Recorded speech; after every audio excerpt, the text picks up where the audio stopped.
بسم اللہ الرحمن الرحیم۔ السلام علیکم ناظرین، ہم امید کرتے ہیں کہ آپ سب بالکل خیریت سے ہوں گے۔ ناظرین، آج ہم آپ کو بتائیں گے کہ شداد کون تھا، شداد نے اپنی جنت کیوں بنائی، جبریل امین فرشتہ جب شداد کی روح قبض کرنے لگا تو اس کو شداد پر ترس کیوں آیا۔ آج کی ہماری ویڈیو کا یہی موضوع ہوگا، مگر ویڈیو میں آگے بڑھنے سے پہلے اگر آپ اس چینل پر نئے ہیں تو براہ مہربانی اس چینل کو سبسکرائب کر لیں اور بیل نوٹیفیکیشن کو بھی آن کر لیں تاکہ فیوچر میں آنے والی تمام ویڈیوز کے نوٹیفیکیشن آپ کو بر وقت ملتے رہیں۔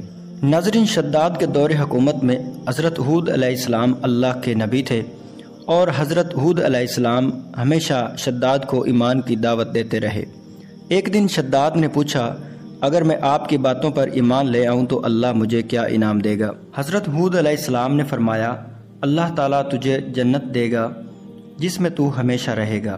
شداد نے ہود علیہ السلام سے جنت کے اوصاف پوچھے تو انہوں نے جنت کی خصوصیات تفصیل سے بیان فرما دی۔ یہ سن کر شداد بولا، مجھے اللہ کی جنت کی کوئی ضرورت نہیں، ایسی جنت میں خود ہی بنا لوں گا۔ اس دن سے اس کی مسلسل یہ کوشش رہی کہ وہ ایک ایسا شہر تعمیر کروائے جو ہر لحاظ سے جنت جیسا ہو۔ اس نے اپنے بانجے ضحاک کو، جو کہ ایران کا حاکم تھا، اس کو بلا بھیجا اور کہا کہ جتنا بھی سونا چاندی تمہارے پاس ہے وہ فوراً میرے پاس بھیج دو۔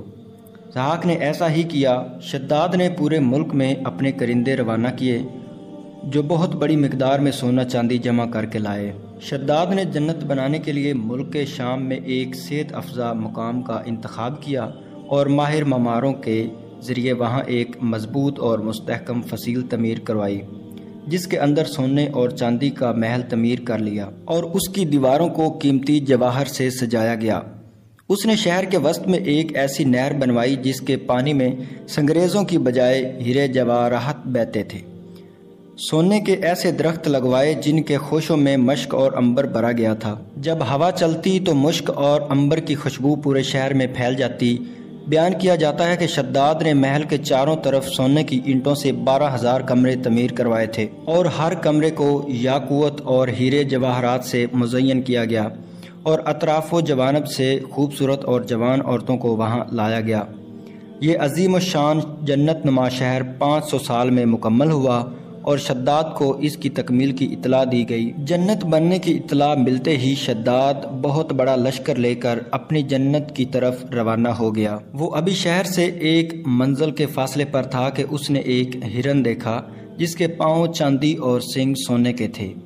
ہرن کو دیکھ کر وہ لالچ میں آ گیا اور اسے پکڑنے کے لیے اس کے پیچھے اپنا گھوڑا لگا دیا۔ بھاگتے بھاگتے وہ اپنے لشکر سے جدا ہو گیا۔ اس ہرن نے شداد کو آواز لگائی، شداد، تو نے عالی شان محل تعمیر کر کے یہ سمجھ لیا کہ اب تو موت کے پنجے سے بھی آزاد ہو چکا ہے؟ یہ سن کر شداد کا رواں کانپنے لگا اور اس نے پوچھا، تو کون ہے؟ اس نے جواب دیا، میں ملک الموت ہوں۔ اور شداد نے کہا، اس وقت تمہیں مجھ سے کیا کام ہے اور میری راہ میں کیوں روڑے اٹکا رہے ہو؟ ملک الموت نے کہا، میں صحرا میں تیری روح قبض کرنے آیا ہوں۔